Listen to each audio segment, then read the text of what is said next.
Да вот только Звезды культовых лент, хождение по мукам, ошибка резидента и одиночное плавание не стало 22 июня. Свою единственную супругу Ларису Голубину артист встретил в 20 лет. На тот момент возлюбленной было уже 37 лет. Друзья смотрели на него с недоумением. «Ты с ума сошел», — говорили они. Но самого Ножкина не смущал тот факт, что супруга была на 17 лет старше его. В этом многолетнем браке так и не появились дети. Зато Михаил Ножкин признал своим сына жены Дмитрия. Вместе они прожили 45 лет, вплоть до ухода супруги в 2004 году, после продолжительной болезни. Михаил тяжело переживал уход любимой супруги, а когда через 2 года не стало и сына Ларисы, Ножкин и вовсе остался совсем один. Уже после смерти жены Ларисы стало известно о внебрачном ребенке Ножкина. Михаил Колосов появился на свет в 1981 году. С его мамой, актрисой Валентиной Колосовой, автор песни «Последний бой» закрутил любовь на съемках киноленты «Хождение по мукам». Чтобы не ранить любимую жену, артист долгие годы не афишировал эту историю, но сыну помогал. Михаил Колосов вспоминал, что отец регулярно назначал ему встречи, хоть и старался не привлекать к ним лишнего внимания. Уже после смерти жены Ножкин стал чаще уделять внимание своему внебрачному сыну. Молодой человек пошел по стопам родителей и стал актером. Также он пишет стихотворения и поет. «От меня ждут войны» сын Михаила Ножкина, которому не дали проститься с отцом, заговорил о завещании. Так уж вышло, что наследника Михаила Ножкина даже не пустили на порог квартиры отца. Внебрачный сын Михаила Ножкина пожаловался на несправедливость. Единственный родной наследник артиста так и не смог проститься с близким человеком. 22 июня Михаил Колосов пытался увидеть 89-летнего отца, но его даже не пустили на порог квартиры. Как выяснилось, невестка Ножкина, вдова ныне покойного пасынка артиста, мягко говоря, недолюбливает родственника. Об этом неприятном эпизоде стало известно накануне, после церемонии прощания с Ножкиным в храме Христа Спасителя. 22 июня мы привезли цветы, чтобы передать тем, кто в этой квартире находится. Она не открыла. Мы сказали, что принесли цветы. Спросили, где их оставить, и оставили у двери. Пожаловался Колосов. А ведь после смерти жены Михаил Ножкин стал общаться с сыном в открытую. Он гордился победами отпрыска, который добился успеха в музыке, занимался режиссурой и снимался в кино. О том, что его покойный отец оставил завещание, Колосов узнал от прессы. Конверт с последней воли артиста будет скрыт только через полгода. Мне отец об этом не сказал ничего, поэтому как сложится, так и сложится.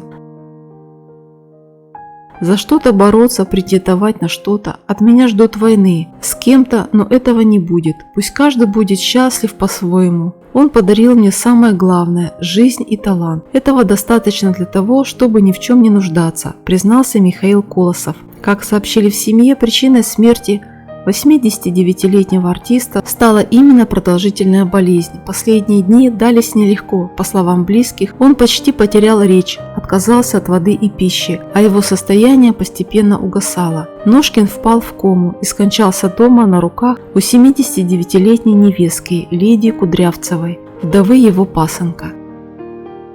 Церемония прощания прошла в храме Христа Спасителя. Однако после смерти артиста ситуация с наследниками приняла неожиданный оборот. Невестка актера Лидия Кудрявцева в недавнем интервью заявила, что Ножкин категорически не признавал Колосова сыном, называя его ребенком своего покойного брата.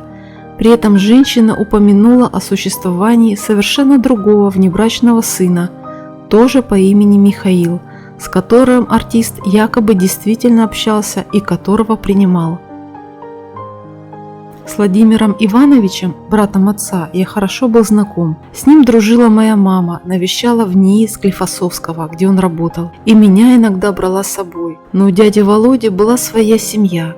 А когда мне было 13 лет, помню, как он сказал, глядя на меня: «И чего это Миша такого сына скрывает? Вон какой хороший парень у него получился», рассказал внебрачный сын Ножкина.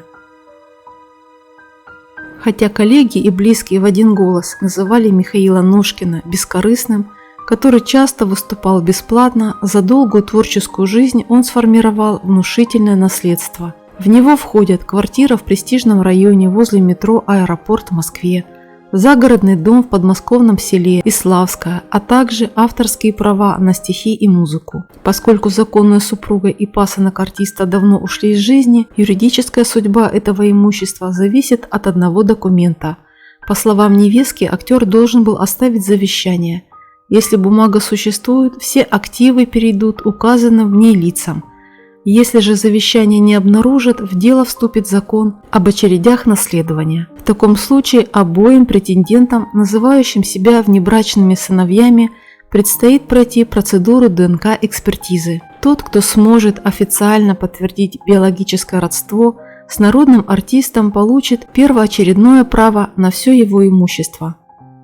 Лидия написала, что завещание есть, но оно будет известно через полгода. Вы будете ждать полгода, получается? Я ничего не жду.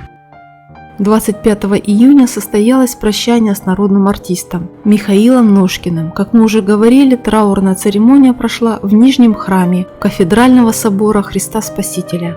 Почтить память артиста явилось множество людей, в том числе и знаменитости. Так на прощании были замечены Сергей Маховиков, Александр Михайлов и многие другие. Появился на печальном мероприятии известный актер Борис Галкин.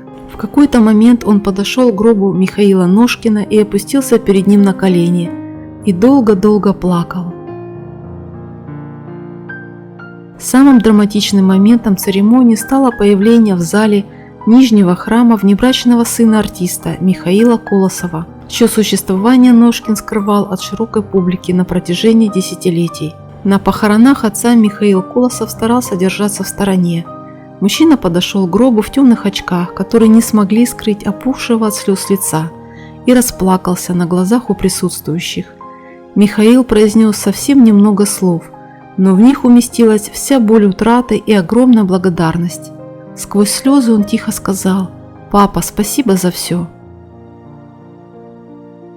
Рядом плечом к плечу стояли крестный отец покойного и верные друзья. Они словно берегли осиротевшего наследника от обрушившейся тяжести горя. Мало кто из поклонников знал, что Михаил Ножкин покрестился за несколько лет до смерти и порой заходил в скромный храм на Таганке, туда, где можно было остаться наедине с мыслями. На церемонии прощания выступил народный артист Александр Михайлов, давний друг Михаила Ивановича. Тело Михаила Ножкина кремировали, а его прах захоронят на Ваганьковском кладбище рядом с женой Ларисой Голубиной. Такова была его последняя воля.